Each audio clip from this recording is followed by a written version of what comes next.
Para você, como foi esse processo de identificação, né? Para saber o que você ia fazer e o que isso te ajudou a decidir a faculdade que você ia cursar, que você ia para jornalismo, né? Isso, exatamente.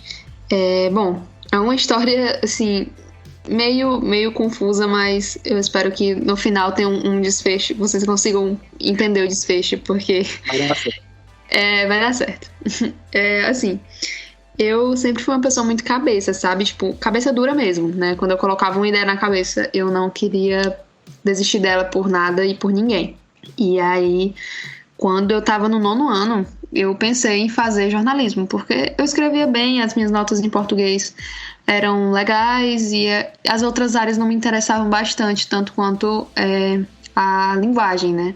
E aí eu pensei em diversas áreas, né? Pensei em fazer licenciatura, pensei em fazer história, né? Para bacharel, enfim, muitas áreas. Mas eu sempre voltava à ideia do jornalismo, de escrever, de contar história e tudo mais. E aí vinha aquele problema que mesmo que você falou, das limitações. Porque a gente, quando tá na escola, a gente é colocado dentro de uma caixa que nos limita a pensar. E isso é uma grande crítica ao sistema educacional, especialmente brasileiro. Porque você é ensinado dentro da escola que você tem que sair, você tem que fazer uma faculdade, porque senão você não vai ser ninguém na vida. E não é assim, né? Você tem N maneiras e N formas de viver e de sobreviver, de fazer o que você gosta, porque o que é ensinado ali é o português, é a matemática, é a história, é a geografia, são coisas importantes, muito importantes, mas não é tudo. Tem a música, tem o teatro, tem tanta gente que estudou comigo e que não se identificava com nada e que quando terminou montou sua própria empresa, né? Montou ali a sua loja, montou o seu próprio negócio, né? E isso era uma coisa que não era ensinada dentro da escola. Eu fico, poxa, que legal, essas pessoas saíram da caixinha, né? Essas pessoas foram para um lugar que a escola não ensina. E aí eu via essa dificuldade dele também de montar as próprias negociações, porque a escola não ensina isso justamente por conta dessa caixa. Mas enfim, voltando à minha decisão, né? Eu sempre voltava para o jornalismo. Eu pensava em uma coisa, voltava para o jornalismo. Pensava em outra coisa, voltava. E assim foram quase todos os anos no ensino médio, até no final do 2º ano eu bater o martelo e dizer eu quero jornalismo. E aí foi uma ideia que ninguém tirou da minha cabeça. Eu até fiz vestibular para outras áreas, né? Mas para testar mesmo. Né, aqui, Universidade Estadual, não tinha curso de jornalismo, e aí eu fiz o vestibular de lá para treinar, né, pro Enem. Mas eu acabei que também não passei no Enem, tá? Então, por favor, não é o fim não passar no Enem. Na época eu senti que era o fim, mas não é, porque é justamente essa coisa que a escola também coloca na gente, né? Essa dentro da caixinha. Você tem que fazer o seu fundamental, fazer o seu ensino médio, fazer o Enem, entrar na universidade pública, ter um emprego padrão e viver a sua vida padrão pelo resto da vida. Claro, isso é uma coisa de segurança? Mas não é tudo que você pode fazer. E aí eu entrei numa universidade particular, né? E aí eu sou muito privilegiada por poder escolher isso e eu tenho consciência disso, mas que no jornalismo eu me encontrei, né? Era o que eu queria desde o começo.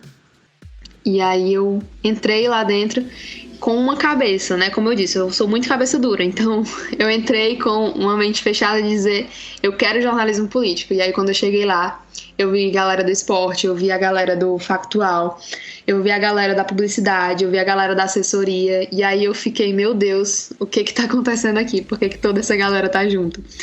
E é um mundo que você encontra, né, dentro da faculdade ou fora dela, mas na faculdade em específico porque você junta pessoas de vários lugares, de várias coisas que são apaixonadas pela mesma coisa. Isso é muito engraçado, sabe? Quando eu cheguei eu me senti assim, meu Deus, o que eu tô fazendo aqui? Tô meio perdida, mas ao mesmo tempo não tô, eu tô deslocada, mas ao mesmo tempo eu me sinto bem. Então foi essa confusão. E aí veio a pandemia. Olha que legal, né? 2 semanas depois de aula veio a pandemia e eu comecei a ter aula em casa. Tinha conhecido algumas pessoas, uma galera que fazia podcast esportivo, e eu assistia eles fazendo e tal, achava legal até, mas não era minha praia. Só que aí no ano seguinte surgiu essa oportunidade na Verdinha, que é uma rádio esportiva.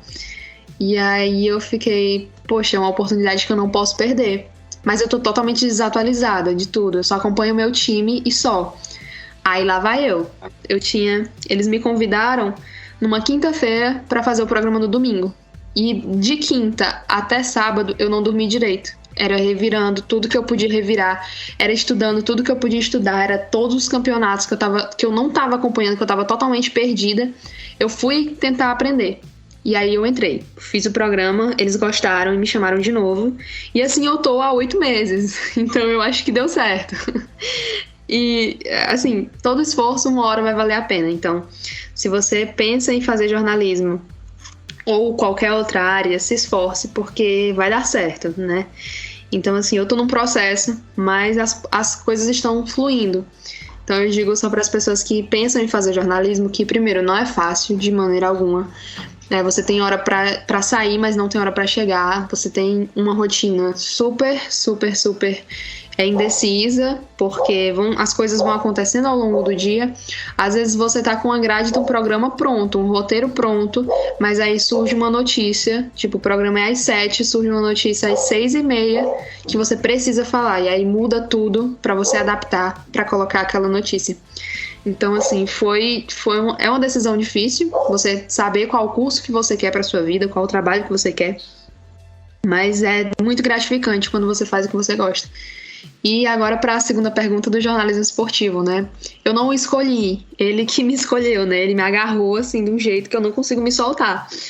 Eu até tentei por um tempo, mas não deu. Eu acabo voltando para ele de um jeito ou de outro, então eu aceitei que o meu lugar é aqui, né? Eu não vou mais lutar contra ele.